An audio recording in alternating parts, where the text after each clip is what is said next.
Guys, and welcome back. If you are new to the channel, please do me a favor, subscribe, like the video. It helps my channel grow faster and it helps me prepare more interesting videos for you. So today we're going to speak about the country's national debt and how this inconsequence crushes their citizens. So Uh, United States, China, Japan, just to name a few, hold the world's largest national debts in absolute nominal terms. But evaluating debt burden requires looking at the debt to GDP ratio, which measures what a country owes relative to the size of its economy. So, if we look at the major countries' national debt, the gross general government debt, using some statistics from the International Monetary Fund, IMF, this is the top.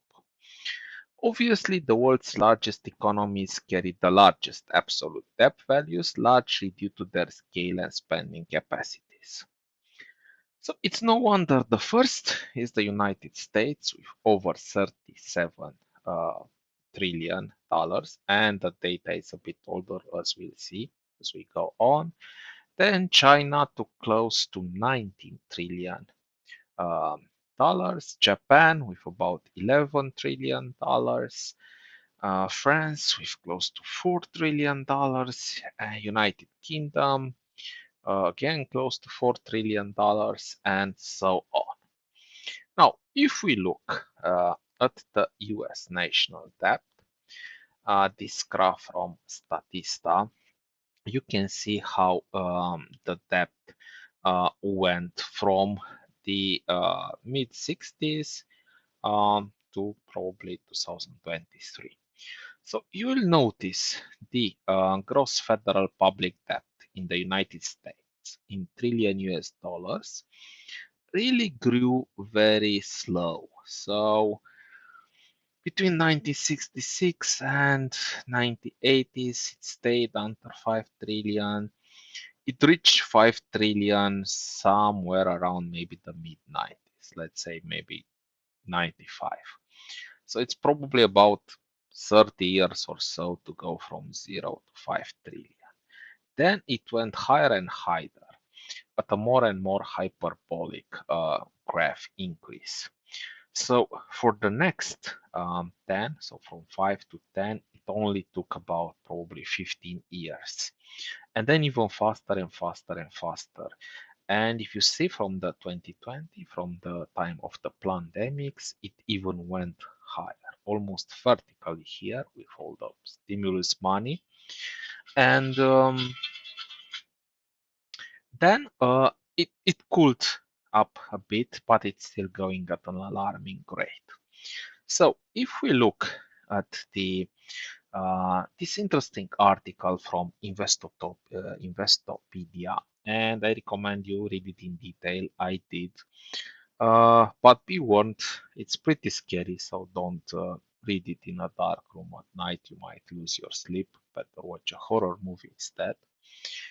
Because for some people, it's not clear what is the impact of your nation's debt on your own finances. And this article very well goes into this and basically shows you what happens when your country has a lot of debt. And I'll just focus a bit on the key takeaways. So the national debt, as we've discussed, combines the US government annual budget, deficits, minuses, surpluses. Then government bonds are issued by the Fed to finance US deficit. But rising interest rates increase the US government debt financing cost. Um, then Fitch Ratings downgraded the US currency rating first time in history from AAA to A plus in 2023. And finally, the modern monetary theory suggests that governments can print money instead of relying on taxes or borrowing. But of course, the question is how much money can you actually print? Because obviously you'll create inflation. At some point, you will simply erode the trust in your national currency. So, if we go more into details, the national debts crush citizens primarily through inflation, higher tax burdens, reduced public services, fewer economic opportunities, and such. When governments run massive debts, they rarely face immediate bankruptcy. Uh, it goes on a declining path. So instead, the economic consequences slowly erode the daily standard of living for the average person. And I think this is what we face in US, in EU, in the major economies. So the debt burden harms citizens through several main economic channels. Let's discuss them. First, obviously, everyone knows, or they should, it's inflation and currency devaluation. So when governments pile up massive debt, central banks often step in to purchase these government bonds. And this action increases the overall money supply. So they issue money into the market. But this money is not correlated with the quantity of the goods and services actually existing in the economy. So they print more money than they should. And the impact, obviously, a larger supply of money chasing the same amount of goods causes prices to rise. This inflation tax acts as a hidden penalty, directly eroding the purchasing power of citizens' wages and cash savings. Then the second one is the higher tax burdens, because to keep up with the rising interest payments of national debt, like a snowball, because they borrow more and more and then the interest go up and up.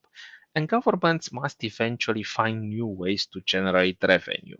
And the impact is, of course, that citizens face higher direct income taxes, increased corporate taxes, elevated consumption taxes like VAT or sales tax, and this leaves individuals with less disposable income to spend, save, or invest in their own futures. Then the third one is the so-called crowding out phenomenon and fewer services. As national debt grows, a massive portion of the annual government budget must be spent simply paying off the interest on that debt, right? Because we've mentioned it's like a snowball. So you borrow more, and each year you have to pay a part of it, but also the interest to it. So the interest goes larger and larger. So the government budget must spend more instead of investing in the country.